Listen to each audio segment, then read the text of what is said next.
5:56 right now. You know, trying to stay warm while the power's out really is more than just an uncomfortable aggravation. Realistically, if you're not careful, it can be dangerous. And deadly sometimes. Doctors say cold weather brings a spike in the number of patients showing symptoms of carbon monoxide poisoning.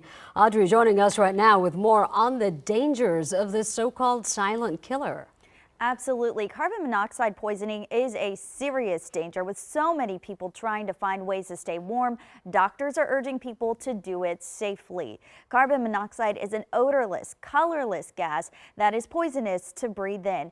And if your heat is out and you're trying to stay warm, keep all of your generators, gas-powered heaters outdoors. Do not bring them in. Also, do not heat your house with a gas oven or burn anything except wood in your fireplace. Experts say don't use a generator, grill, or camp stove inside your house either. Now, they also advise don't run your car inside of your garage. Even with the garage door open, it can be dangerous. And if you're going to warm up and charge your phones in your car, back it out. Do it in the driveway.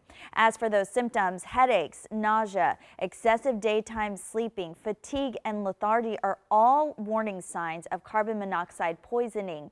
Now, if you or someone you know begins to experience those signs, get out of the house and call 911. We'll be right back.